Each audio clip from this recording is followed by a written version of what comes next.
Hey, welcome back, everybody. My next guest is a comedian, actress, and writer who created and stars in the new show, Ziwe. I'm honored that you're doing the show, but my question is, why did you agree to this? Do you know who I am? I don't have the slightest idea who you are. Someone who worked for you was incredibly persistent. Incredibly persistent to the point where this just seemed easier. So shout out to the persistence of women of color, really. Yes, or any persistence. Please welcome to a late show, Ziwe. Ziwe, thanks for being here. Thanks for having me. I'm so delighted to be here. You are an icon. Oh, wow. Well, I'm deeply complimented because I was really excited to have you on because you are absolutely the it comedian right now. Everybody's talking about you. Everybody's talking about your show.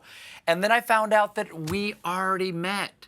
That, I mean, in a lot of different ways we have connections, I found out.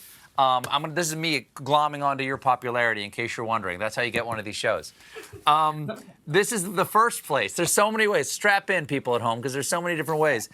It turns out you were one of my interns at the old show. There you are, right there. And I also want to point out, Jim, before you go, evidently so was John Oliver. Was also one of my interns. Everyone in this photo has a TV show now. Congratulations to all of you. Well, what was it like being an intern at the old gig? It was so surreal because your face was on every wall, whether that was as an animation or as Baby Yoda. And so it was a dream come true, honestly. And I famously got a joke on the show as a chatty intern, and that kind of kickstarted my career. Well, I heard about this too. This made me very proud. Again, trying to hook my wagon to your star right now. So, do you remember what the story was about where you got your joke on? Because I've got the graphic right here. What was the story? The story was about whether Prop 8 was going to be passed, and I pitched a lower third, which was... In California, the anti-gay marriage proposition, yeah. Exactly. And you pitched this lower third. There you go. There you have it. Gay set match. And what did this say to you that you got a joke on TV?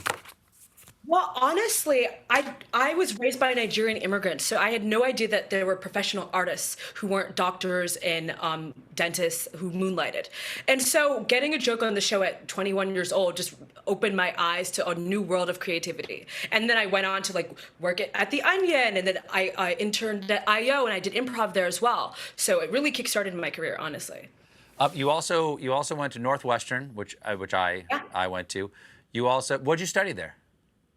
I studied radio, television, film, poetry, and African American studies. Okay, good. And also improv in Chicago. Yes. Okay. And so at this point it feels slightly like stalking, but I'm flattered. I want to talk about my face being on everything. You do the same thing now, though. Like, you put your face on everything, don't you? Yes, well, so you are one of my biggest influences. Like my high school teacher showed me Jonathan Swift's story as well as your show in tandem, and it changed my life.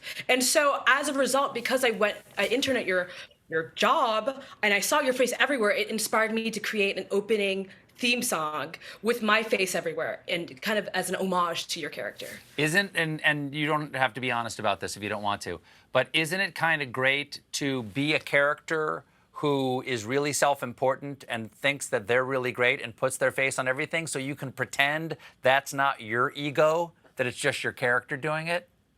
Exactly. I, Ziwe, am humble, but Ziwe, the character, is a narcissist. That's exactly right. Exactly right. Now, the new Ziwe grew out of your Instagram series, which was hugely popular last summer. For the people out there who haven't seen it yet, explain to them what Ziwe is.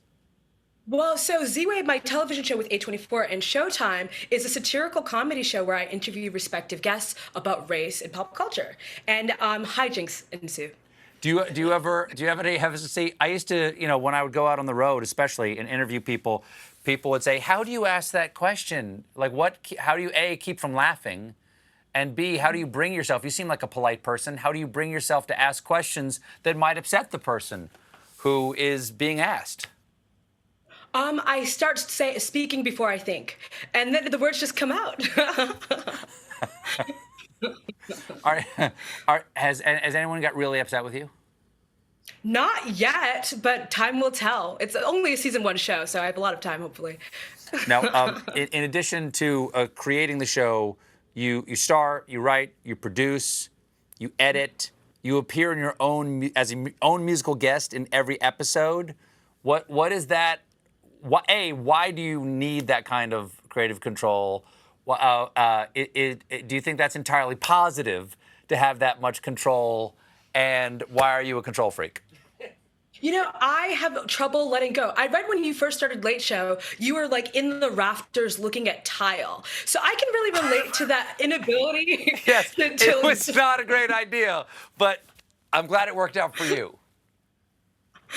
But no, you do. You want to go like, oh, this pen. Could this pen be funnier? What if the cap wasn't black? Like that level of obsession? Yeah, I think it's the Northwestern. I can't control myself. I wish I wasn't like this, but this is the woman that I am. We have to take a quick break, but stick around. When we come back, I'll ask Ziwe about her impression of Kamala Harris.